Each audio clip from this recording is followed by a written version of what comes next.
Weewaawo ntendeeza Kristo era neebaza Katonda olw'ekirabo eky'obulamu kyawadde ggwe wamu nange okuba nga tukyasobola okwatulira ddala ti Yesu ye Mukama. Amanya nga bulijjo Mazima Kenneth era nga neebaza Mukama Katonda ffe atuganyiza okubeera nga tugenda mu maaso n'okukola emirimu egy'enjawulo gye yatuteeseza ffe ffenna okuba nga tukola, okusingira ddala omulimu ogw'okuba nga tubuulira enjiri eya Mukama waffe Yesu Kristo. So nako olwaleero tugenda kuba nga tweyongereyo mu kitabo kino eky'Abefeso nga tutunuulira essuula ey'okubiri olunyiriri lw'ekkumi paka ku lw'ekkumi wansi w'omutwe gwe tuyita engeri omulimo gwa Kristo gye gwatabaganyaamu Abayudaaya ne Bannagwanga.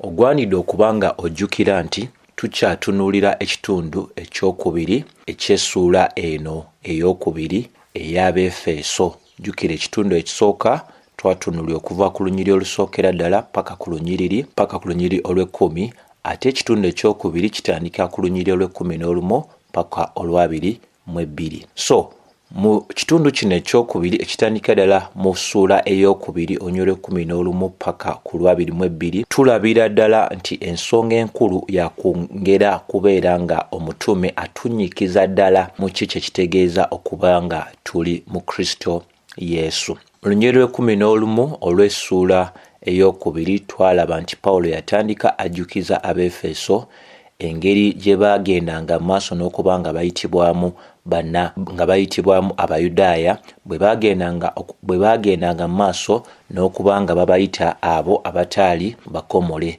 Era twalaba nti Pawulo ye ng'omuntu oluvannyuma olw'okuba nti yali ayambiddwa okutegeera amazima n'aleka amakubo ge gali amakadde, yagendera ddala mu maaso n'okuba nga yeeyawulira ddala okuva ku eyo enjogera ey'Abayudaaya era n'alagira ddala embeera ey'okuba nti yali takkiriziganya n'ekyo bo kye bali bataddemu obwesige bwabwe, era nga yali ensonga ey'okubeera nga yali ensonga ey'okukomolwa, kubanga yali amanyidde ddala ti ensonga ey'okukomolwa yali terina amakulu gonna agaali galeetera omuntu okuba nga afuna obulokozi, ng'era ne bwe twalabira ddala Bakolinso ekisooka essuula ey'omusanvu olw'19. Naye bw'otunuulira olunyiriri luno olw'12 olw'Abefeso essuula ey'okubiri, Pawulo era tulaba nga ayongerera ddala okweyongera okukozesa ebigambo eby'okwejjukanya oba eby'okujjukiza Abakristaayo bano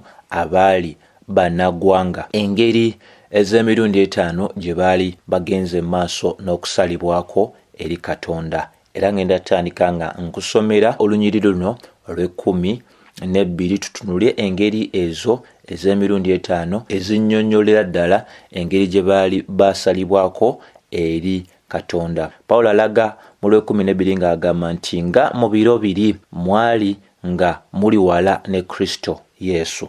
Ekyo kye kisookera ddala. Ekyokubiri n'agamba mwali nga mubooleddwa mu kika ekya Isirayiri. Ekyo kye kyokubiri. Era mwali Bannagwanga eri endagaano ez'okusuubizibwa. Ekyo kye kyokusatu. Nga temulina kusuubira. Ekyo kye kyokuna.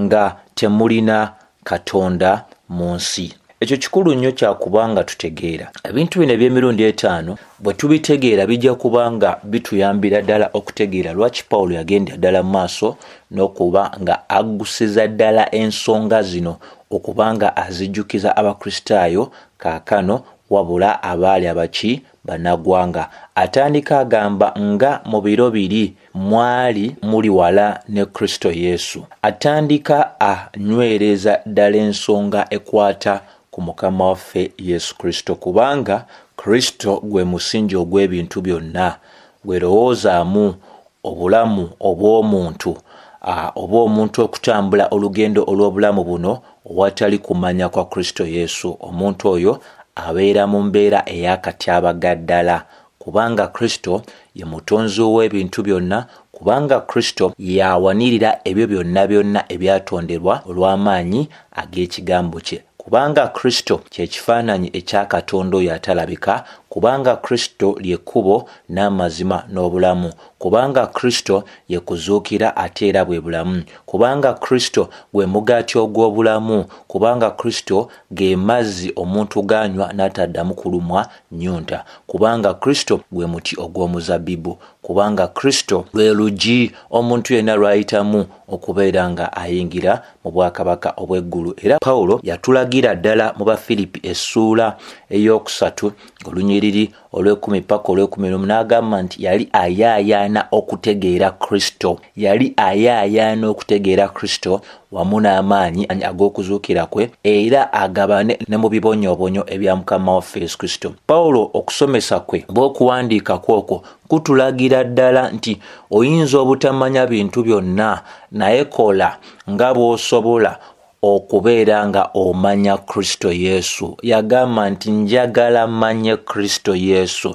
Gwe muntu gwe twogerako muyivu Pawulo, naye tusobola okugamba nti lwaki yali yeeraba nti yali tatuukiriziddwa owatali kumanya Kristo Yesu? Olw'ebintu eby'enjawulo byenkoonyeeko nga neeyambisa ebyawandiikibwa eby'enjawulo. So ffenna kirina kubeera nga kyekigendererwa ekikulu ekyokuba nga tutegeera Kristo Yesu. Naye lowooza ku bannaggwanga, luli nga Mukama waffe Yesu Kristo tanalabisibwa gye tuli okuyita mu kubuulira okw'enjiri ye, twali tuli wala nnyo naye nga tetulina kumanya kwe, era bannaggwanga baali wala nnyo ne Kristo Yesu. Kati Pawulo okujjukiza abakristaayo bano mu Efeso, ekigendererwa ekikulu kyali kyakubeera nga abakristaayo bano abaleetera ddala ku ddaala ery'okulabira ddala obwetaavu bwabwe obwa Mukama waffe Yesu Kristo. Ensonga zino muganda wange mwannyinaze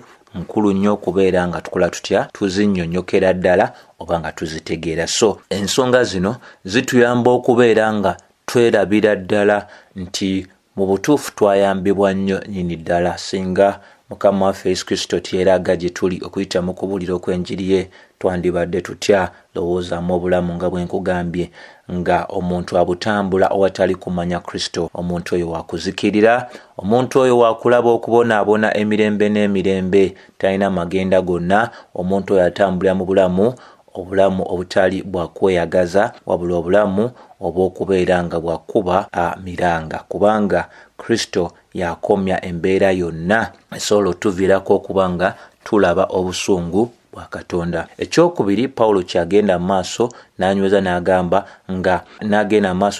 n'agamba nti mwalinga mubuwoleddwa mu kika ekya Isirayiri. Kati kikyategeeza bw'agamba nti bano abaali abalokole kaakati mu Befeso luli baali baaboolebwa mu kika ekya Isirayiri. Kyategeeza kye kino wammanga nti bannaggwanga tebaali kitundu ku bantu ab'endagaano ya Katonda. Bannaggwanga tebaali kitundu ku bantu ab'endagaano ya Katonda, kubanga Bayibuli bweyogera ku kika ekya Isirayiri, mu Luzungu kye kigambo kyekimu Bayibuli kyekozesa ekya Commonwealth oba citizenship, nti waliwo abantu Katonda be yali yayingira mu ndagaano nabo. Kati abo be baalina obutuuze, wabula bannaggwanga tetwalina butuuze. Ensonga lwaki tukkiriza ddala nti waaliwo omuwaatwa ogwali ogw'amaanyi wakati waffe ne Katonda, ate era wakati waffe n'abo abayitibwa Abayudaaya.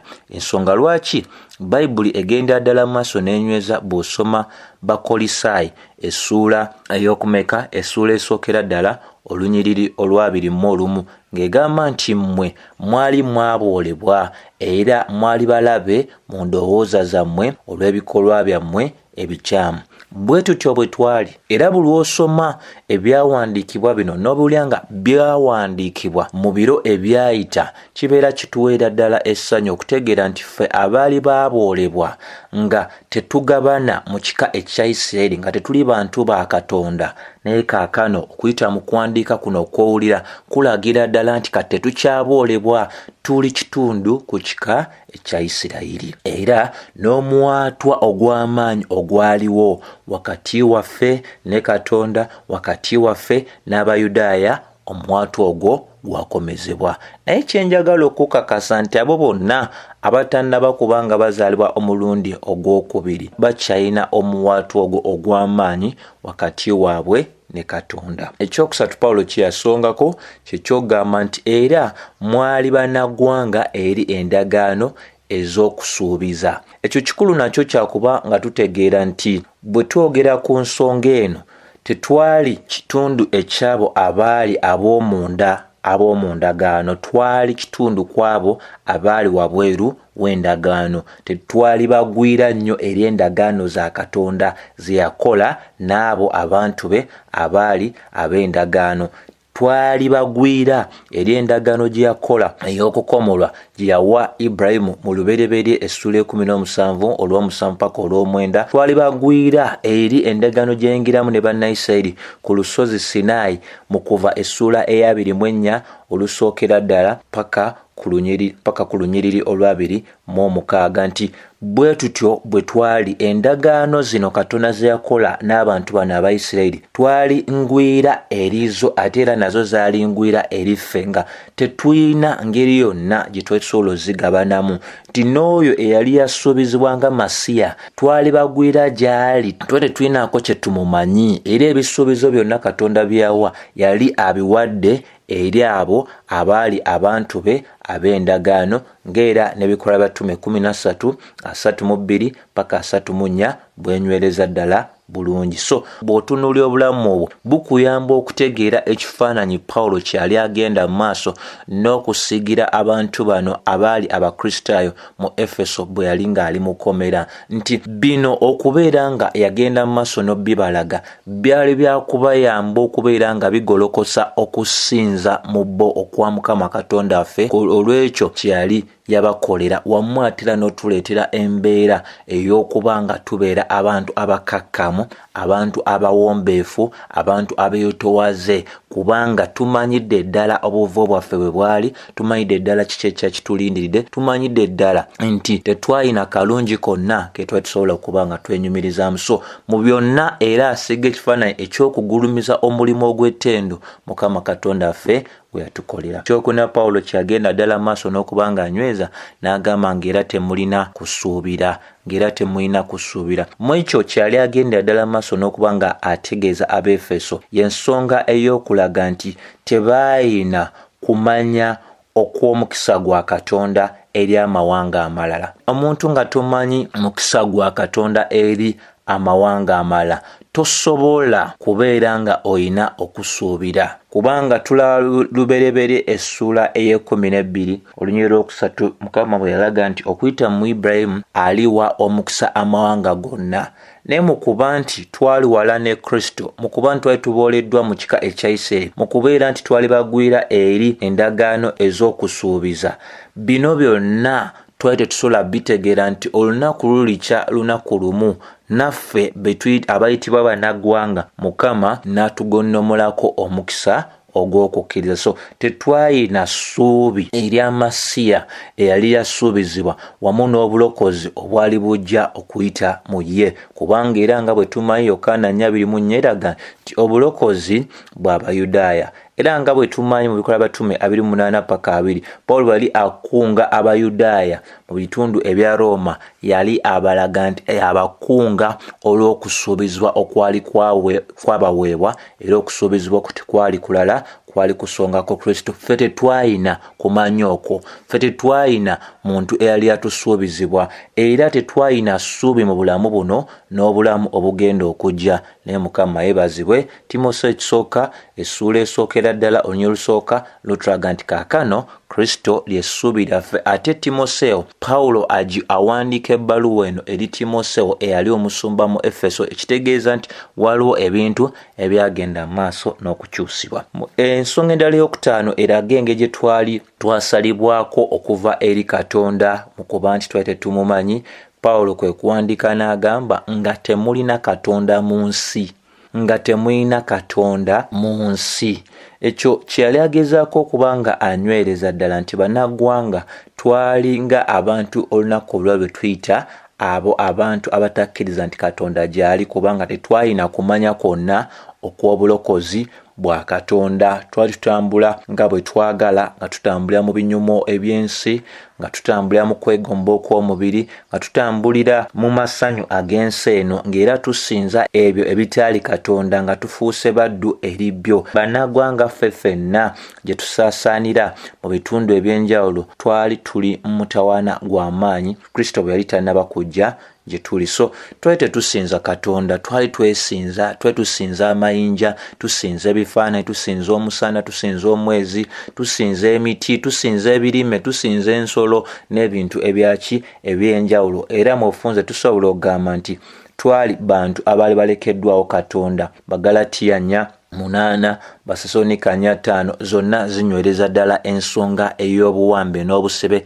bwe twalimu. So ebyo Pawulo abinoganyiza ddala bulungi olw'abantu Katonda be yali amuyambye okuba nti atuukako okuba ng'aleeta enjiri eri bo, nga bwe ngenze maaso n'okulaga nti lwaki bino abibajjukiza okuzimba okusinza mu bo kwebaza Katonda, okubeera nga babeera bawombeefu obuteepanka, ate n'ekirala okugulumiza omulimo omukulu ogwa Mukama Katonda ffe nti bw'agenda mu maaso n'obubajjukiza nga naffe tugenda mu maaso n'okuba nga tujjukizibwa nti ffe naffe tuli kitundu kw'abo bannagwanga Katonda be yasaasira. Kituleetera okuba nga tussaamu nnyo amaanyi wamu n'ekitiibwa omulimo ogwa Mukama waffe Yesu Kristo gwe yatukolera. So ebintu bino bye tulabye emirundi 5 binnyonnyolera ddala obulamu bwaffe obw'omwoyo bwe bwali nga Kristo tannaba kubanga amanyisibwa gye twali mu mbeera ya nnaku nnyonnyo nnyini ddala.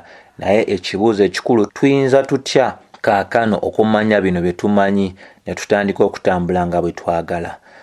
Manyidde ddala nti omuntu bw'otegeera amazima gakufuula ow'eddembe. Mukwano gwena awuliza obubaka buno, bw'otegeera bino tebirina kubeera nga ate tebikwongerako, birina kwongerako mu kusinzaako okwa Katonda, mu buwombeefu, mu buteegulumiza, mu buteenyumiriza, wabula okubeera nga okwenyumirizaako kuli mu Kristo Yesu n'okussaamu abantu abalala ekitiibwa, n'okubeera nga okusinzaako okwa Katonda kweyongererayo nnyo nnyini ddala waggulu. So njagala mmalirize nga ntunulya ebigambo eby'amawulire amalungi ebirabikira mu lunyiriri olw'13 nga Pawulo bwe yagenda mu maaso n'okuba nga anoganyiza ddala ensonga eno, nti bw'oba osomye Befeso essula 2:13 egamba nti naye kaakano mu Kristo Yesu mmwe abaali ewala edda musembezebwa olw'omusaayi ogwa Kristo Yesu. Ako kakulu nnyo kakutegeera nti olunyiriri luno olw'13 lutandika n'okwogera okugamba nti naye kaakano. Ekigambo kino ekiyitibwa naye kaakano kigambo kya kubeera nga kikola enjawulo wakati w'ebyo ebibadde bisoose okwogerwa n'amawulire amalungi agajja oluvannyuma lw'ekigambo ekigamba nti naye kaakano. Bufunze gye tutandikidde nga tujjukizibwa nga mu biro biri mwali nga muli wala ne Kristo. Ebyo bigambo bya nnaku bye tugenze maaso n'okulaba. Naye mu lw'13 bw'agamba naye kaakano mu Kristo Yesu. Kati ekigambo ekyo oba okwogera okwo okugamba naye kaakano, okwogera okwo kulinganga entandikwa ey'obulamu obujja, kuleeta entandikwa ey'obulamu obujja. Era ekigambo kino mu bifo eby'enjawulo we kikozesebwa naye kaakano kireeta mawulire malungi oba kyanjula enjiri mu bujjuvu bwayo. Twala ekyokulabirako bw'oba osomye Baluumi essula 3 olunyiriri olw'21 ulya bwegamba nti naye kaakano awatali mateeka obutuukirivu bwa Katonda obutegeezebwa amateeka ne bannabbi bulabisibwa. Nti bw'agamba nti naye kaakano awatali mateeka, ekitegeeza asuuse n'alaga obutuukirivu obw'amateeka, kati alikulaga obutuukirivu obujja awatali mateeka. Bw'osoma era Baluumi essula ey'omukaaga n'otunulya olunyiriri olw'22 lukulagira ddala nga lugamba nti naye kaakano bwe mwaweebwa eddembe okuva mu kibi, ekitegeeza nti luli tetwalina ddembe okuva mu kibi, naye kati bw'owulya enjogera negamba nti naye kaakano bwe mwaweebwa eddembe okuva mu kibi ne mufuuka abaddu ba Katonda, mulina ebibala byammwe olw'okutukuzibwa n'enkomerero obulamu obutaggwaawo. ekigambo ekyo oba okwogera okwo okwa naye kaakano buli okulabikira kuba kusonga ku mawulire ki malungi. Balumi 7:6 essomo egamba nti naye kaakano twasumululwa mu mateeka. Ebyo ebijja nga naye kaakano tekinnaba kubanga kyogerwako oba biba byayogerwa nga tonnatuuka ku naye kaakano bibeera nga birungi naate tebyenkanankana n'ebyo ebijja n'oluvannyuma olw'okwogera okugamba ti naye kaakano. So kikulu nnyo ffe okubanga tutegeerera ddala nti bwe tuba tugenze maaso n'okwekuumira mu bulambulukufu obw'ensonga etuli mu maaso, tujja kizuulira ddala nti Pawulo kyagenda ddala maaso n'otulagira ddala nti Kristo oli ayogerwako gwe twali ewala nnyo naye, kaakano tetuli wala nnyo naye wabula kaakano tuli mu ye. Kubanga jjukira 12 lugamba nti nga mu biro biri mwali nga muli wala ne Kristo. Twali wala ne Kristo. Naye tunula 13 naye kaakano mu Kristo Yesu. So tetuli na wala na Kristo ate kisinga okuba nga kikulu nnyo mu kuba nti tuli wala na Kristo kisobose okubeerawo mu kuba nti kaakano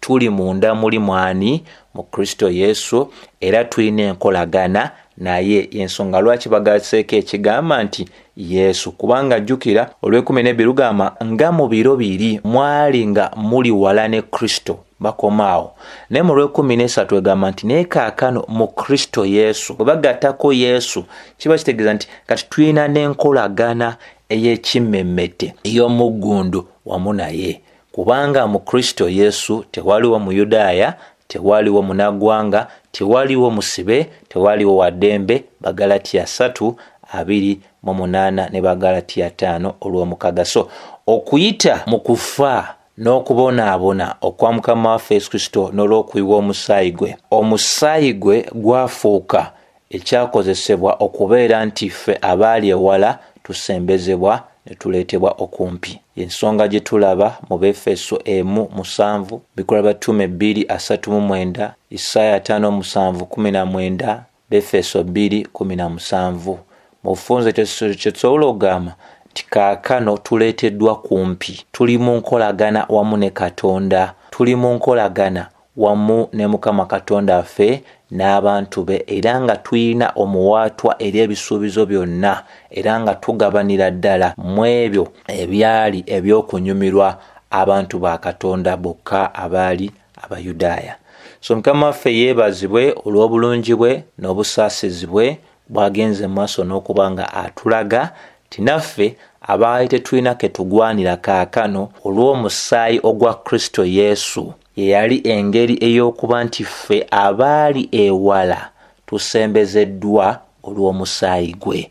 Ti bwe yayiika omusaayi gwe bwe gwayika ku musaalaba waliwo bitasoboka kubeerawo naye nga ku mulundi guno byali kaakano bisoboka okubeerawo nti ffe ffenna tugguliddwawo. Endagaano enkadde Abayudaaya balina zisaddaaka ez'ensolo ez'enjawulo, naye saddaaka essukuluma saddaaka zonna esaddaaka eya Kristo Yesu ezikiza ziri zonna, era n'ebeera nga eyo Omuyudaaya gye yeetaaga ne munaggwanga gye yeetaaga. Era saddaaka ya Kristo Yesu yaviirako ffe ffenna abaali ewala okusembezebwa. Saddaaka ya Kristo Yesu yaviirako ffe abaali baaboolebwa mu kika kya Isirayiri okubanga kaakati naffe tuli kitundu kwabo abantu ba Katonda. Saddaaka ya Kristo Yesu yaviirako eri ffe abaali tebagabana mu bisuubizo ebyali byaweebwa okuba kati nga tubigabanamu. Saddaaka ya Kristo Yesu yaviirako eri ffe abaali tetulina ssuubi okuba kaakano nga tulina essuubi, kuba kaakano Kristo ly'essuubi lyaffe. Timoseewo 1:1.